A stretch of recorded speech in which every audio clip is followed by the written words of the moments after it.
Hey y'all, I hope you're having a fantastic day. Thank you so much from the bottom of my heart for joining me today. Today is February 12th.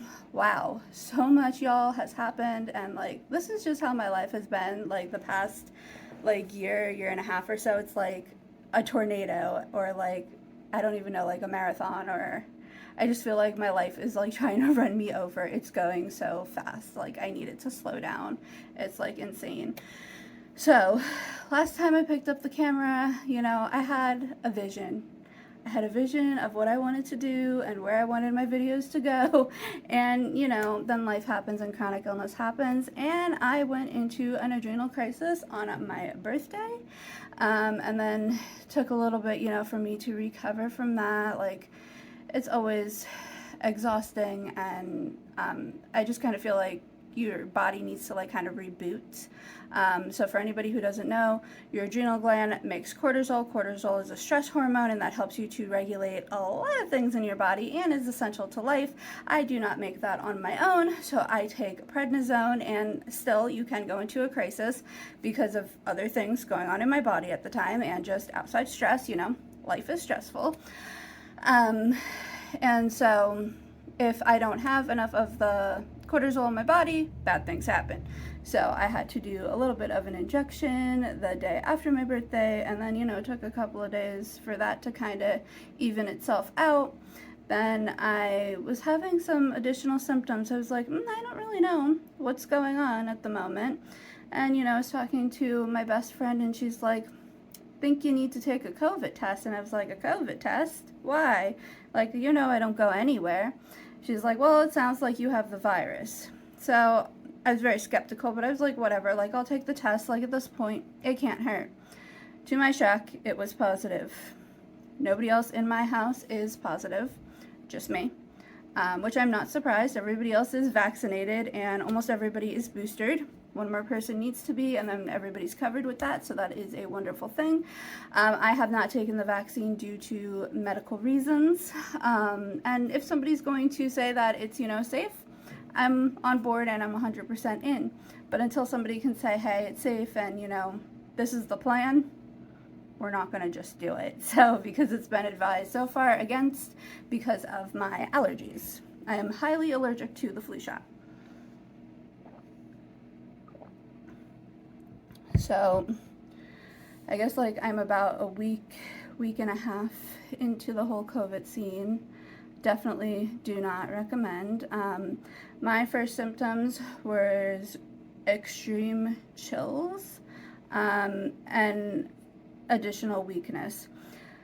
So I always had the question, how would I know the difference between COVID and my chronic illnesses? That's always been a big question for me. And I think it is for most people in the chronic illness community, because we deal with a lot of the same symptoms. I will say, though, you will know, hands down, if you have COVID, most likely. The symptoms are drastically different than my everyday chronic illness symptoms. They feel very, very different. I'm sure that's not everybody's experience, but that's my personal experience. And I think that you do know your body pretty well. You need to give yourself some credit, kind of go with your gut, and, just navigate it as you go, one step at a time, basically. You know how it is. So, of course, I contacted a bunch of my physicians, and at the moment we are doing Benadryl every 6 hours, and we've adjusted steroids, adjusted inhalers, adjusted antihistamines. That's where we're at the moment. I'm a little bit concerned, the symptoms seem to intensify a little bit each day, so I'm not obviously super happy about that. Breathing has been very difficult. I have thought about going to the hospital, but I'm really trying to avoid that at all costs, because I am immunocompromised, and I would obviously be in a COVID ward, and I'm not super comfortable with that, to be honest. So I'm just trying to still stay out at the moment, but I peak fevers once to twice a day at least, so we're taking Motrin right now around the clock as well. What else? Yeah, I'm doing different vitamins and stuff. I am hoping once I feel better that I'll kind of do a video like talking about like different things that I'm using or trying, like to see if they help, just to give other people, you know, like ideas. Like, you know, like I use like Vicks Vapor Rub. I don't even know where it is at the moment. But like you put that like on your chest. It's like, you know, just over the counter hacks and stuff. So thought that would be good, because we might as well like share whatever I learn and hope that it helps somebody, because it's very scary. Not even just like COVID, it's, I feel like not having enough support from the healthcare system in general. I understand they're totally maxed out. They've been dealing with so much that they really shouldn't have to be either. And I understand that there are so many messes with our healthcare. But at the same time, I feel like as a patient, I'm so on my own sometimes, it's scary. Sometimes they're just like, well, I'm not even sure what to say or what to do. Or they'll ask you like, well, what should I do? And you're like, well, I was hoping you were going to know that one. I do appreciate, you know, open communication, but you need their opinion too. And some of them are just so overwhelmed that they're not always giving their opinion, and that can be a little overwhelming. So that's another thing, that it's just the unknowns with the virus that's definitely the hardest, because we don't know, like for people with complex medical conditions and rare disease, like how's the body going to cope and recover? What does COVID long haul look like? And then I'm kind of wondering, like, when do we switch from COVID to COVID long haul? Like, what are the time frames? So I have lots of questions still. And yeah, we're monitoring everything. My blood pressure has been extremely, extremely low. I go from bradycardia to tachycardia, so that means low heart rate to high heart rate. Lots of nausea, really dizzy, achy. Like I said, the breathing is a big issue. A lot of chest pain, a lot of lung pain, tightness, heaviness, crackling sounds. I know that my lungs probably are not inflating properly, and I only say that because they've documented it on scans before, and I remember the feeling of like my lungs not expanding quite fully. So I feel like that's probably going on again, and there's like a lot of inflammation there, because usually when it's crackly, it's a inflating and inflammation issue. In my case, it could, I guess, be pleurisy, like a little bit of fluid built up around the lung as well. I know the last time we looked, there was fluid on my heart. So a lot of these different like little things that like are quirks with just my body in general from chronic illness does make me a little bit concerned, obviously, with the virus. My oxygen has not been ideal since I tested positive. The lowest it's gotten, thankfully, is 93. Once I get down to 89, I'm supposed to call and then head to the hospital. That's where we're at with that one right now. I have not gone above, I don't think, like 97 with my oxygen. So we're like consistently hanging out at like random numbers in the 90s, but I'm thankful that we're still in the 90s. I'm trying every day to get up and train 10 minutes with Abby, just to get up and move, because like you really just don't feel like moving, obviously, because I'm just exhausted between COVID and then the COVID just flaring all my diseases.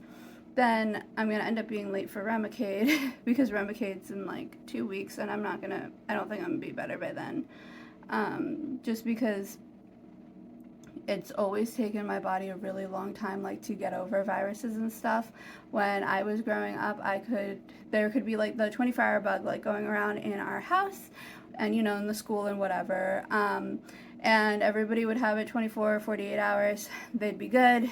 And, you know, a week or two later, I'm going back to school, making myself go back to school and pretending I'm healthy. So I've always been a very slow healer. So I'm just trying to prepare myself mentally that it's going to be a longer time frame, because I feel like it'll be easier that way, like on my mental health, to say, okay, like, you're going to be like this, like, say, for like a month easily.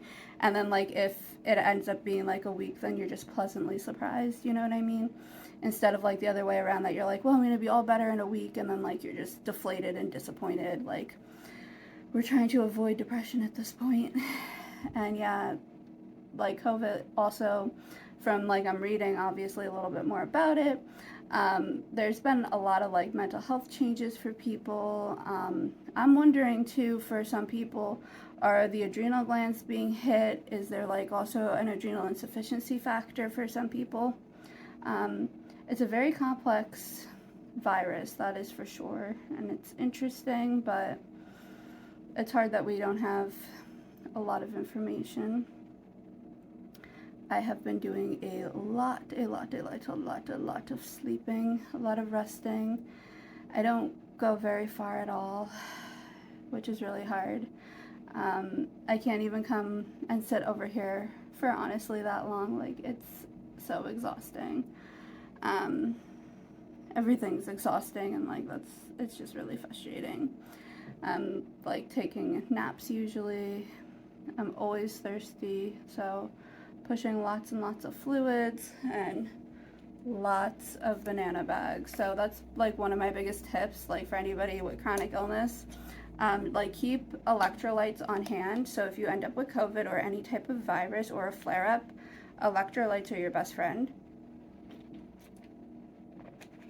So yeah, I just wanted to hop on and just say hey and give, you know, a little bit of an update as to what's going on and how we're doing with things.